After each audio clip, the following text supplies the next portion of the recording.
मैं हूं गणेश कुमार और आप देख रहे हैं इंडियन ट्रिब्यून न्यूज। तो इस समय मैं मौजूद हूं बिलावर हॉस्पिटल के अंदर। आपको दिखाना चाहूंगा इस एडमिनिस्ट्रेशन को जो कहती है कि ये बड़े ईमानदार अफसर हैं। आपने कुछ दिन पहले स्टोरी देखी होगी एडिशनल डीसी सर की, किस तरह से उन्होंने बदतमीजी मेरे साथ की थी। इन द सेंस जब मैंने सवाल पूछा कोई जवाब नहीं दे पाए, तो आज मैं कहना चाहता हूँ गेट दे सकते हो हॉस्पिटल का। मुझे लगता है कि साल 2 साल इसको टूटे हुए हो गए, अभी तक ये बना नहीं है। और रास्ते की हालत देखो, पानी देख सकते हो खड्डों में। यूँ कहूँ ये बिलावर का हॉस्पिटल कई वर्षों से इस एडमिनिस्ट्रेशन को रो रहा है, चुने हुए लोगों को रोता है, यहाँ तक कि चुने हुए एमपीज को रोते हैं, चाहे जम्मू कश्मीर की सरकार हो या केंद्र सरकार हो। इन सबसे सवाल बनता है, सबसे पहले तो बिलावर एडमिनिस्ट्रेशन एडीसी साहब से सवाल बनता है। 3 साल से यहाँ पे बैठे हो, आपने 3 साल के अंदर इस हॉस्पिटल को क्या दिया है, क्या इसके लिए किया है, ये देखने वाला सवाल है। क्या हालत है हॉस्पिटल की, पार्किंग की हालत देखो। अब बाहर अंदर की भी तस्वीरें दिखाऊंगा, क्या धांधली यहाँ पे डॉक्टरों की चलती है। यहाँ तक भी सुना है कि डिलीवरी के यहाँ से 2-2, 3-3, 5-5 हज़ार डॉक्टरों द्वारा लिया जाता है इस हॉस्पिटल के अंदर। ये काफ़ी देर से मैंने सुना है। और कुछ ऐसे डॉक्टर हैं जो कम से कम यहाँ से 5-5, 10, 15 साल से यहाँ पे सर्विस दे रहे हैं। क्या उनकी ट्रांसफर नहीं हो सकती? और खासकर बिलावर की एडमिनिस्ट्रेशन, बार बार बोलता हूँ, आपको अपनी धांधली छोड़नी पड़ेगी, सही से काम करना पड़ेगा। ये मेन सब डिस्ट्रिक्ट हॉस्पिटल है, यहाँ पे बिलावर के दूर दराज के लोग यहाँ पे आते हैं, लेकिन पेशेंट बाद में पहुंचता है, पहले इसको कठुआ या जम्मू रेफर किया जाता है। ये सवाल डॉक्टरों से कम ज्यादा एडमिनिस्ट्रेशन से बनता है, चुनी हुई सरकारों से बनता है। पीछे यहाँ के बिलावर डीडीसी विक्रम जी रहे, उनसे भी बनता है कि आपने डीडीसी रख के 5 साल में क्या दिया इस हॉस्पिटल को, क्या इसका नक्शा चेंज किया। ये बहुत बड़ा सवाल है। अंदर तक आप तस्वीरें देखोगे तो पानी भरा होगा, कितना पानी है ये बाहर देख सकते हो आप। और कितनी बार इसकी खबरें नहीं लगी, न्यूज़ें नहीं लगी। और ये एडमिनिस्ट्रेशन वाले लोग, ये सरकारें टस से मस नहीं होती। आम लोगों को किन दिक्कतों का सामना करना पड़ता है, इनको कोई लेना देना नहीं। कितनी डेड बॉडीज यहाँ पे गई हैं, कितनी गलत डॉक्टरों की लापरवाही से यहाँ पे हत्याएं हुई हैं, लेकिन किसी के ऊपर आज तक कोई एक्शन नहीं आया। लेकिन फिर ये लोग कहते हैं हम ईमानदार हैं, इनके फेवर में कुछ लोग बोलते हैं हम ईमानदार हैं। कल मैं बात करूंगा, कुछ बिलावर का मीडिया है जो एडीसी साहब से सवाल पूछ रहा था, और कुछ ऐसे मीडिया वाले हैं, चैनल किसी का है, सवाल कोई पूछ रहा। तो उनको भी कहना चाहता हूँ, जेके खबर नाउ से जो अंजू मैम है, जिन्होंने कैप्शन में लिखा कि क्या कुछ मीडिया वाले धमकी दे सकते हैं, तो मैम मैं सवाल पूछता हूँ आपसे अपने चैनल के माध्यम से। धमकी वो होती है जो अफसर को ऑफिस में जाके गाली गलोच करके या उसको गले से पकड़ के दी जाए, वो धमकी होती है।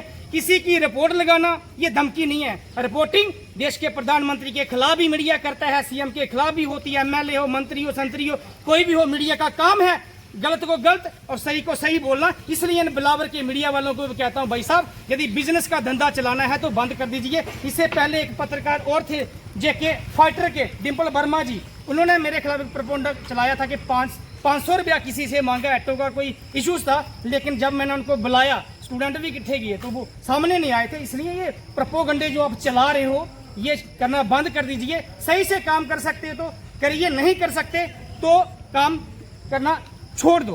थोड़ा रुकिए, आपको दिखाना चाहूंगा ये हॉस्पिटल, इसकी बिल्डिंग डैमेज हो गई है। ये जो पुरानी बिल्डिंग है ना, आप देख रहे हो तस्वीरों में, और काफी साल से एक नई बिल्डिंग का निर्माण चल रहा है। मुझे लगता है कम से कम 10-12 या इससे ऊपर साल हो गए हैं, लेकिन अभी तक शिफ्ट जो है पुरानी बिल्डिंग को नई में नहीं किया गया। वो भी आपको तस्वीरें दिखाऊंगा। फिर ये इन बार बिलावर की एडमिनिस्ट्रेशन को मैं टारगेट करूंगा कि भाई साहब 3 साल से आप एज ए एडीसी बिलावर में बैठे हो, ये हालत देखो हॉस्पिटल की।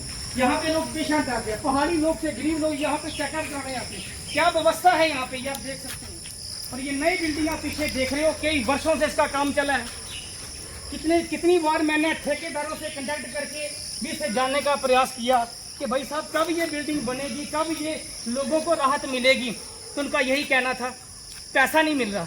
तो मैं केंद्र में बैठे, पीएमओ ऑफिस में बैठे डॉक्टर जितेंद्र सिंह से सवाल करता हूँ, तीसरी बार आपने मोदी करके इलेक्शन जीती है, तीसरी बार अब एमपी बने हो, पीएम ऑफिस में बैठे हो, तो आपसे सवाल करता हूं कि बिलावर के हॉस्पिटल के लिए आपने क्या दिया आज तक? क्यों नहीं सही से प्रॉपर पैसा ठेकेदारों को मिलता है? क्यों नहीं सही तरीके से काम होता है? सिर्फ मोदी करके राजनीति में ये चलेगा नहीं। कब तक ये चलेगा? ये सवाल करता हूँ पीएमओ से कि भाई साहब कब इसका निर्माण होगा, कब ये बिल्डिंग जो है बनेगी? कितने साल हो गए इसका काम लगे हुए? अभी कुछ महीने पहले यहाँ पे डिपकॉम सर आए थे, सुकला देवी माथा टेकने, उन्होंने भी यहाँ पे जिक्र किया था। हमने उनसे सवाल पूछा था, उनका कहना था कि 20 दिन के अंदर हॉस्पिटल को शिफ्ट किया जाएगा। तो मुझे लगता है कि 2-2.5 महीने हो गए उनके यहाँ से विजिट हुए, अभी तक मुझे लगता नहीं है कि डिपकॉम सर 20 दिन बोला था, मुझे लगता है कि 20 साल और लग जाएंगे। तब ये बिल्डिंग तैयार होगी, तब ये शिफ्ट होगी। तो ये धांधलियां हैं एडमिनिस्ट्रेशन की, बिलावर की एडमिनिस्ट्रेशन हो, डिस्ट्रिक्ट की हो, स्टेट लेवल की हो, या सेंटर में बैठे पीएमओ डॉक्टर जितेंद्र सिंह जी हो। उनसे बार बार सवाल करता हूं कि मोदी जी के नाम पर खाना, मोदी जी के नाम पर सियासत करना, मोदी जी के नाम पर वोट मांगना, ये कब तक चलेगा? ये बंद कीजिए। यदि सही से काम कर सकते तो कीजिए, नहीं तो मैं कहता हूं, अपील करूंगा देश के प्रधानमंत्री मोदी जी से आगे कि मोदी साहब, आपने पहले भी कुछ टेन्योर में कुछ एमपीज आपने चेंज किए थे, लेकिन मुझे लगता है कुछ आपको कुछ चेंज करने की जरूरत है। बिलावर के अंदर बात करूं तो आज तक एमपी का कोई भी सही से यहाँ पे काम होता हुआ दिखता नहीं है। सबसे मेन है एजुकेशन सिस्टम की क्या हालत है, हेल्थ की आपने देख लिया क्या है, और भी बड़े मुद्दे हैं। पर मायने की बात करूं तो सबसे बड़ी धड़ल्ले की मायने जम्मू कश्मीर के अंदर जब से भाजपा सरकार आई थी तब से आज तक चल रही है। पूरा मायने का मटीरियल जितना भी है, पंजाब, यूपी, हरियाणा तक सुना मैंने बाहर की स्टेटों को जाता है। तो ये क्या है, ये धांधली कब खत्म होगी? माइनिंग का सवाल जम्मू कश्मीर की चुनी एनसी सरकार से, डिप्टी सीएम सुरेंद्र चौधरी से और पीएमओ डॉक्टर जितेंद्र सिंह से बनता है कि भाई साहब कब ये सिस्टम पूरा बनेगा, बिलावर से लेके पूरे जम्मू कश्मीर तक कब सही से काम होंगे, कब जो राहत जो है आम गरीब लोगों को मिलेगी। ये सवाल जो है इन सबसे बनता है, बिलावर की एडमिनिस्ट्रेशन से लेके जम्मू कश्मीर तक, और सेंटर में बैठे हुए कुछ एमपी जम्मू कश्मीर से, उनसे भी सवाल बनता है कि कब आप सही से काम जो है पूरे जम्मू कश्मीर के लिए करोगे।